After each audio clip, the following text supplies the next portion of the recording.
Kalojmë tek zhvillimet në Kosovë. Raporti i progresit i Komisionit Evropian ka nxitur reagime të ndryshme të pushtetit dhe të opozitës.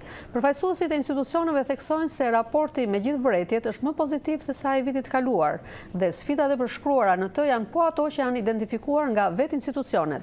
Opozita ndërkaq thekson se raporti është negativ për vendin dhe pasqyron gjendjen reale në vend të krijuar nga institucionet e Kosovës. Nga Prishtina njofton korrespondenti ynë atje Leonat Shehu. Autoritetet në Kosovë edhe zyrtarisht morën sot raportin e progresit të Komisionit Evropian. Në orët e paraditës, shefi i zyrës ndërlidhëse të këtij komisioni, Renzo Davidi, i dorëzoi raportin ushtruesit të detyrës së presidentit të Kosovës, Jakub Krasniqi, i cili në një komunikat për opinion ka nënvizuar se raporti do të ndihmojë në angazhimet e institucioneve të vendit për avancimin e punës dhe për mbushjen e detyrave, posaçërisht në ato fusha ku përparimi arritur nuk ishte ai që do të dëshironin të gjithë. Komisioni Evropian donë se një përparime në Kosovë të rregjë vërejtje në mangësi që kanë të bëjnë posaçërisht në fushën e sundimit të ligjit. Raporti i komisionit i cili u publikua mbrëmje nënvizon se Kosova ka shënuar përparime në sistemin e drejtësisë, por të rregjë vërejtjen se ende është në një fazë të hershme të trajtimit të përparësive.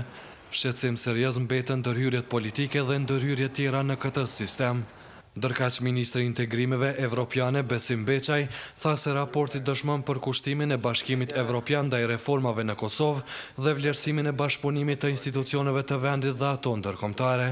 Ai tha se raporti është shumë më pozitiv se sa i vitit të kaluar, ndërsa sfidat e përfshira në të janë të njëjta me ato që kanë institucionet e Kosovës. Kemi prit një raport më të mirë nga Komisioni Evropian e krahasim me vitin kaluar, ka dalë raporti që është shumë më i mirë se sa vitin e kaluar, dhe kjo është falë angazhimit të institucioneve të cilat e kanë bërë gjatë kësaj periudhe kohore.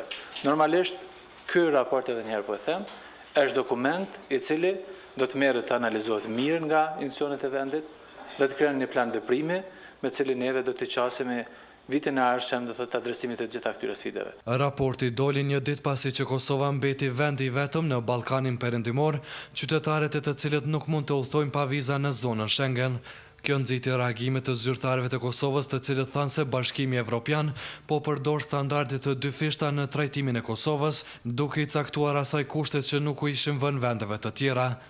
Por opozita dhe shoqëria civile thanë se institucionet duhet të bartin përgjegjësinë për këto procese.